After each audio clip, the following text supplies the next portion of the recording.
श्री स्वामी समर्थ. सर्व स्वामी भक्तांचे पुन्हा एकदा खूप खूप मनापासून स्वागत आहे.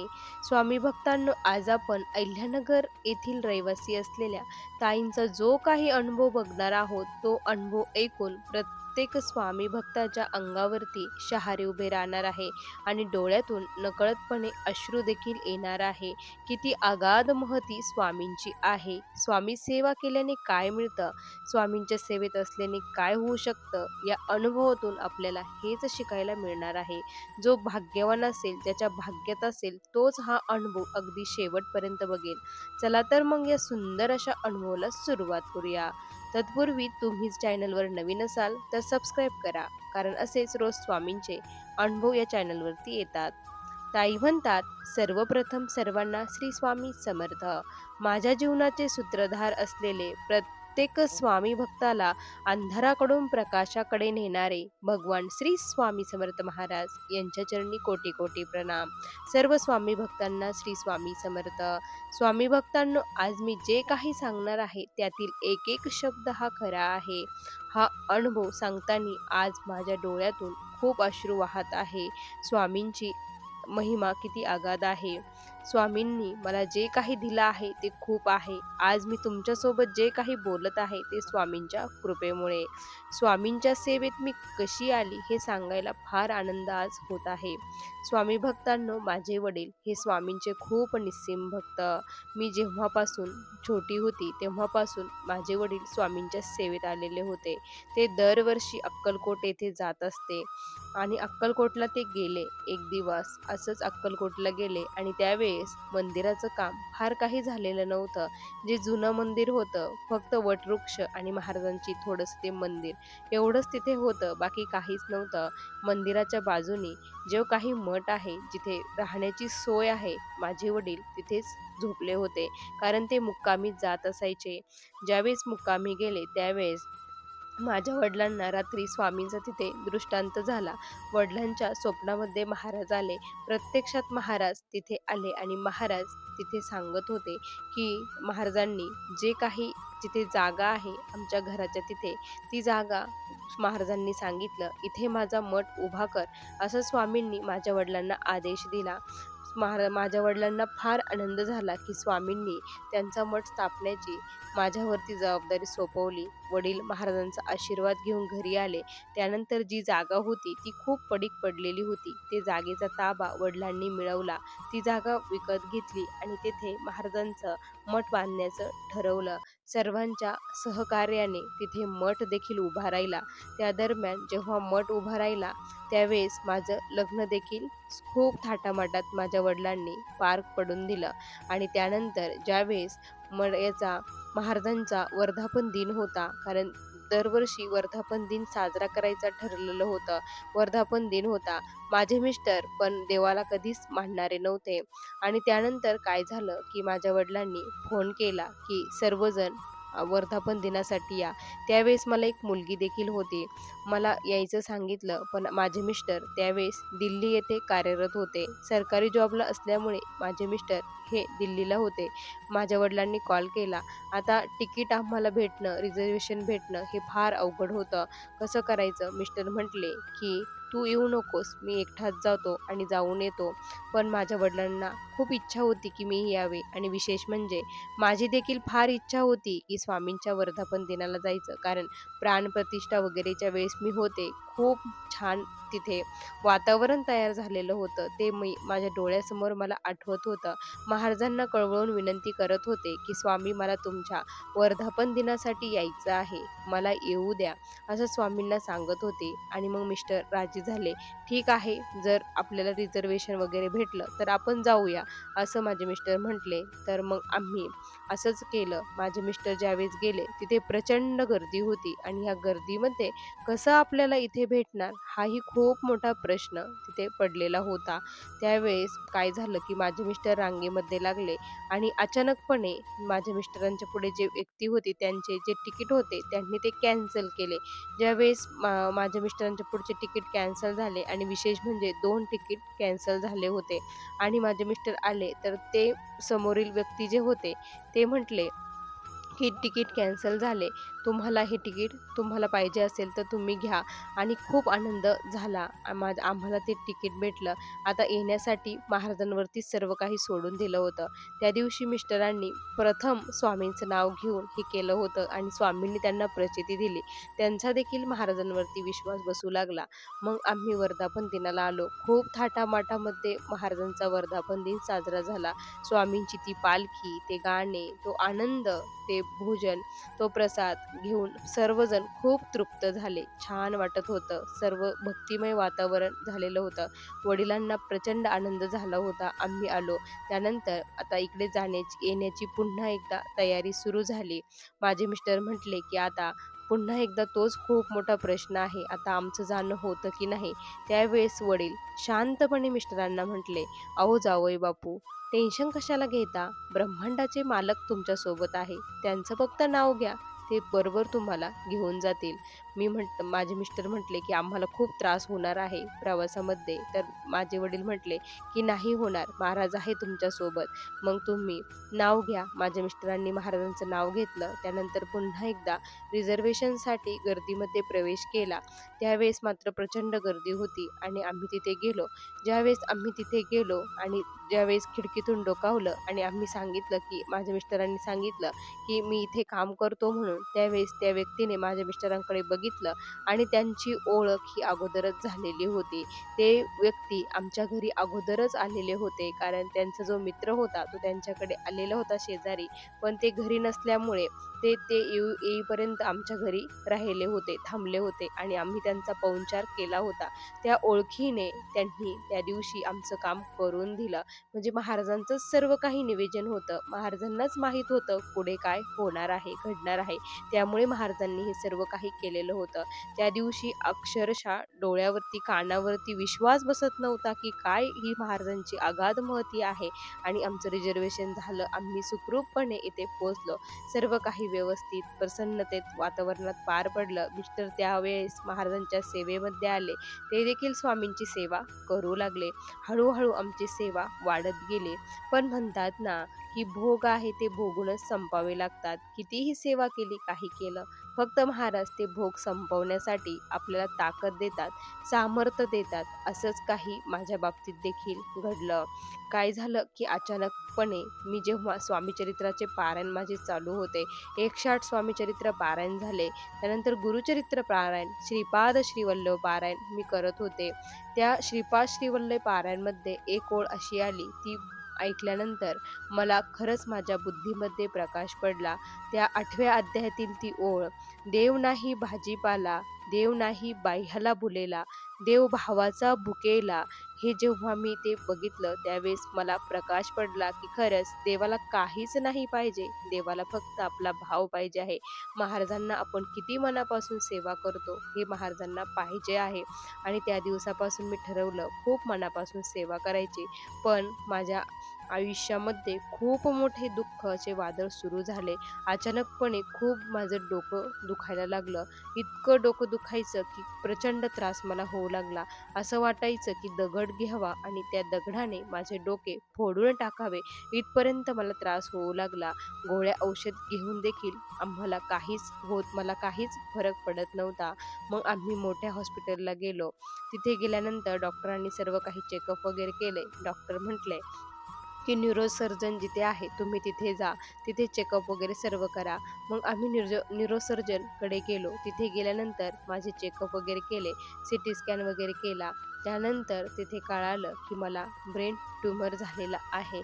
त्यामुळे हा त्रास होत आहे आणि त्याच वेळेस माझी नजर होती, ती नजर देखील फार कमी झालेली होती.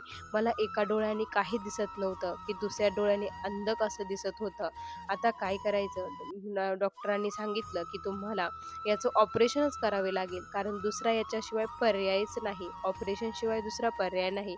कदाचित तुमची नजरसुद्धा जाऊ शकते यामध्ये. तुम्हाला नजर राहणार नाही, असं डॉक्टरांनी सांगितलं. खूप भीती वाटली. पुढे सर्व काही अंधार दिसू लागला. कुठेच काही मार्ग वाटत दिसत नव्हता.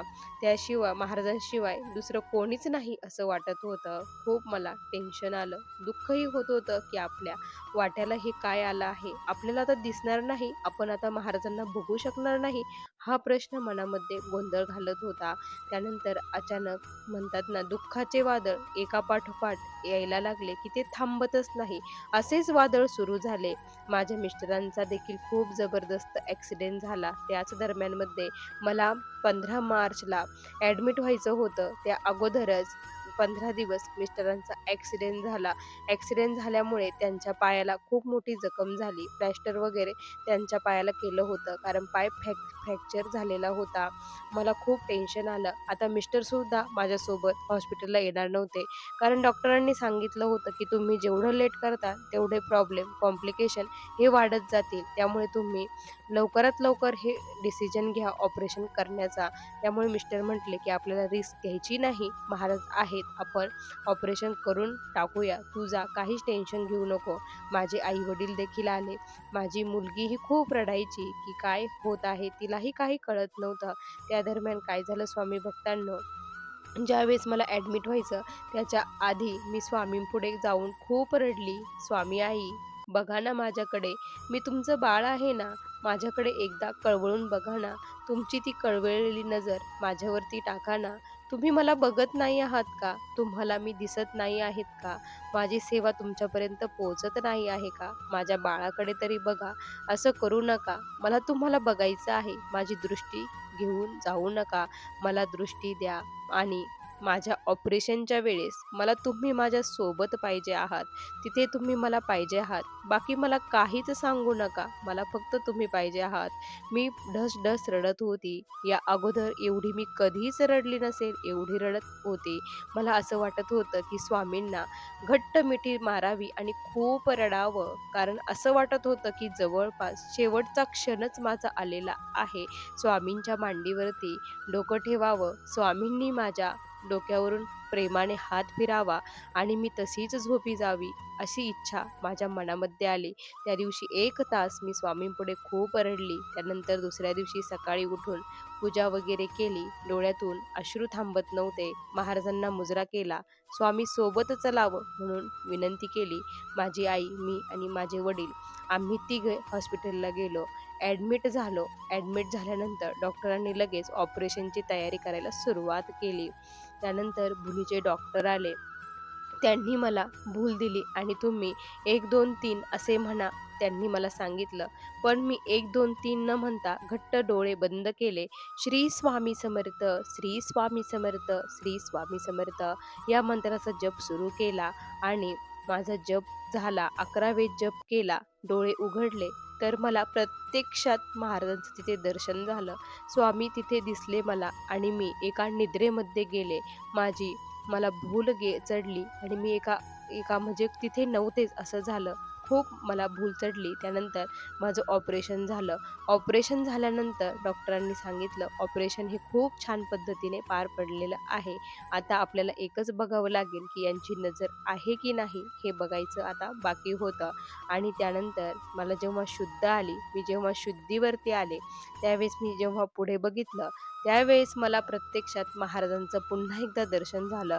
त्या ऑपरेशन थिएटरमध्ये पुढेच महाराजांचा फोटो आणि तुळजापूरच्या देवीचा फोटो लावलेला होता. मला पुन्हा महाराज दिसले आणि विशेष म्हणजे महाराज जेव्हा दिसले, त्यावेळेस मला प्रचंड आनंद झाला, की महाराज मला दिसले. म्हणजे माझी दृष्टी गेली नाही, माझी दृष्टी आहे आणि जे काही मी कळवळून अंतःकरणापासून त्यांना मागितलं होतं, की माझ्या ऑपरेशनच्या वेळेस तुम्ही तिथे उपस्थित राहायचं आहे, तर खरंच महाराज आले होते. तो क्षण मला आठवला, की ऑपरेशनच्या अगोदर मला 1 मिनिट महाराजांनी जे दर्शन दिलं, तो क्षण आठवून मी खूप धन्य झाल्यासारखं मला वाटलं. आणि स्वामी भक्तांनो, माझं ऑपरेशन एकदम व्यवस्थित झालं. मी जेव्हा व्यवस्थित होऊन घरी आले, त्यावेळेस खूप सर्वांना आनंद झाला, की आमच्यावरचं खूप मोठं संकट महाराजांनी दूर केलं. माझ्या लेकराकडं बघून मला खूप रडायला यायचं, की स्वामी आईंनी माझ्या लेकरासाठी मला वाचवलं. नवीन जीवदान दिलं. स्वामींची मी जी काही सेवा केली, त्याचं फळ स्वामींनी असं दिलं. कुठलीही इच्छा सेवा केल्यानंतर माझी पूर्ण झाली नाही, पण स्वामींना माहीत माहीत होतं की पुढे जीवनामध्ये काय घडणार आहे. त्यासाठी महाराज माझ्याकडून सेवा करून घेत होत्या आणि त्या सेवेचं फळ अशा प्रकारे स्वामींनी मला दिलं. हा खूप मोठा अनुभव माझ्या जीवनामध्ये स्वामींनी मला दिला. त्यानंतर स्वामी भक्तांनो, काय झालं की मी जेव्हा व्यवस्थित बरी झाली, अहिल्यानगरमधून आमच्या तिथून महाराजांची पायी वारी जात असते. मे महिन्यामध्ये अक्कलकोटला पायी वारी जाते.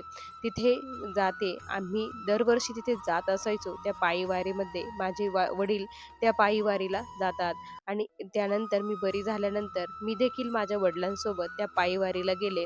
तिथे गेल्यानंतर त्या वारीमध्ये वर्षाताई होत्या.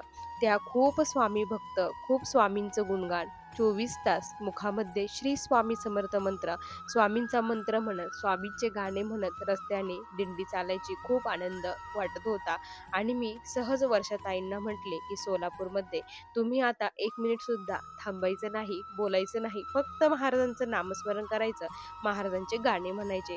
त्यांनी ते देखील मनावरती घेतलं. मी सहज बोलली होती आणि त्या खरंच कोणाशी बोलल्या नाही. काही खाल्लं-पिल्लं नाही. सोलापूरपासनं ते अक्कलकोटपर्यंत 24 तास महाराजांचं गुणगान त्या गात होत्या. महाराजांचे गाणे म्हणत होत्या, महाराजांचं नामस्मरण करत होत्या. इतकी अगाध त्यांची भक्ती होती आणि त्यानंतर जेव्हा त्या तिथे पोहोचल्या, त्यांनी महाराजांसाठी मोदक करून आणलेले होते आणि त्यांचा जो काही प्रसाद आहे, तो महाराजांनी स्वीकारला. तिथे त्यांनी महाराजांपुढे तो प्रसाद ठेवला. महाराजांना तो दाखवला. मला खूप आनंद झाला. माझ्या मनामध्ये देखील आलं, की आपण देखील पुढच्या वर्षी महाराजांसाठी मोदक बनवून आणूया, असं माझ्या मनामध्ये आलं. आणि त्यानंतर ज्यावेळेस पुढची वर्षे आली, त्यावेळेस मी माझ्या मिस्टरांना, वडिलांना म्हटले, की मला 11,000 मोदक नेण्याची इच्छा आहे. वडील म्हटले, "एवढं पूर्ण होईल का?" मी म्हटलं, "स्वामी आहे ना, स्वामी सर्व काही करून घेतील. आपण फक्त एक पाऊल टाकू आणि महाराज पुढचं काय आहे ते बघू." मग आम्ही जे काही ग्रुपवरती होते, जे सर्व आजूबाजूचे सेवेकरी जेवढे येतात किंवा जे येत नाही, ज्यांना इच्छा आहे काहीतरी देण्याची, त्यांच्यापर्यंत मेसेज पास पाठवला, WhatsAppला पाठवला, जसे मिळेल कॉल केले आणि ज्याला जेवढे जमेल तेवढे मोदक त्याने बनवून आणावा. कोणी 101 बनवले, कोणी 501 बनवले, कोणी 1000 बनवले. असे बघता बघता मी फक्त 11,000चा संकल्प केला होता. 11,000 मोदक मी घेऊन येईल असं बोलली होती. महाराजांना नवस जो केला, पण महाराजांनी 2.25 लाख मोदक बनवले आणि ते मोदक तिथपर्यंत गेले.